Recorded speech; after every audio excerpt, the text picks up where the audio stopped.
Saya kasih rahasia besarnya. Sepanjang Anda betul-betul ikhtiar dilakukan karena Allah, maka perhatikan baik-baik. Kadang-kadang Allah seakan menunda apa yang menjadi hak Anda, bukan ingin menunda dan membiarkan Anda tidak mendapatkan sesuatu, tapi ingin memberikan semua nikmat secara sempurna. Karena di atas itu ada nikmat pahala, ada nikmat doa, ada nikmat istighfar, ada nikmat usaha, dan nikmat hasil yang tiada terputus. Tidak terputus. Lihat sini. Kalau antum sehari berusaha, nggak dapat apa-apa. Memang, mohon maaf, hasilnya belum dapat diraih, belum dilihat tuh. Tapi bukankah pada saat itu doa antum akan bertambah? Bukankah malamnya salatnya nambah? Tahajud? Bukankah di situ kadang-kadang kita istighfar, ya Allah? Teman-teman, bukankah istighfar menggugurkan dosa?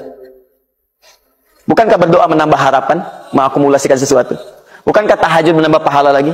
Kadang-kadang yang diinginkan oleh Allah pertama kali bukan dunia dulu. Ketika Allah mencintai seorang hamba, dia akan berikan pahala akhirat dulu. Karena dunia itu sifatnya sementara.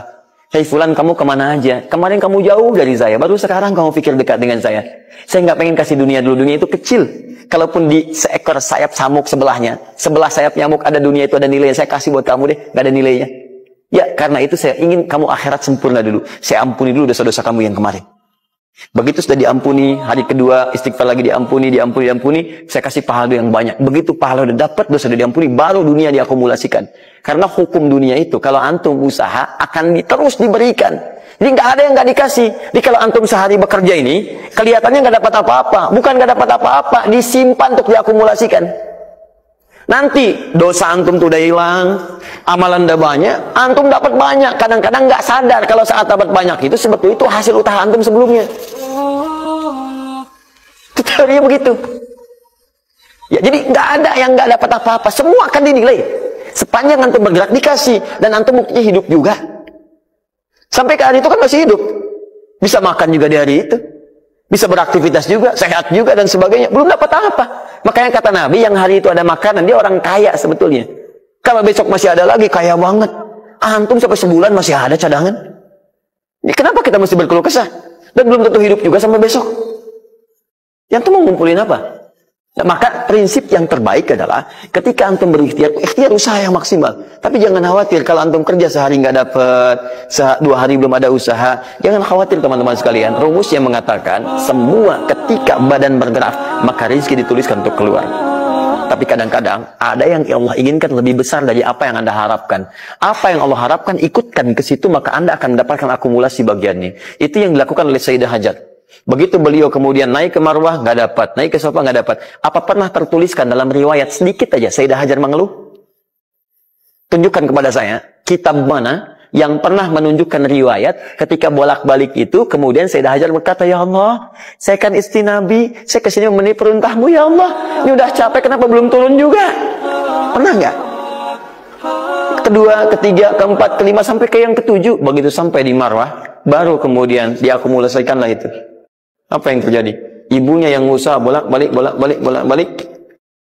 Akhirnya keluar dari mana? Anaknya, kakinya kemudian menghentak lagi. Tiba-tiba keluar air dari situ. Pertanyaan saya, ibu yang lebih tahu di belakang. Kan kalau anak itu sedang haus, pasti tangan kakinya bergerak kan? Kenapa saat pertama disimpan bergerak, airnya keluar? Sudah 7 kali bolak-balik, baru air keluar. Silakan lihat riwayatnya. Pada hentakan itu, ketika 7 kali ibunya bolak-balik, malaikat mengepakkan sayapnya. Itu yang menghantam air dan keluar air. Malaikat yang ditugaskan Allah memberikan rezeki namanya Mikail. Itu ada di Quran surah kedua ayat ke-98. Ya, man kana aduwwan lillahi wa malaikati wa rusuli wa jibril wa mikail. Mikail. Di antara tugas Mikail oleh Allah ditugaskan untuk memberikan rezeki. Yang paling menarik, perhatikan baik-baik. Begitu airnya keluar, ibunya sedang di Marwah, sedang berdoa nih.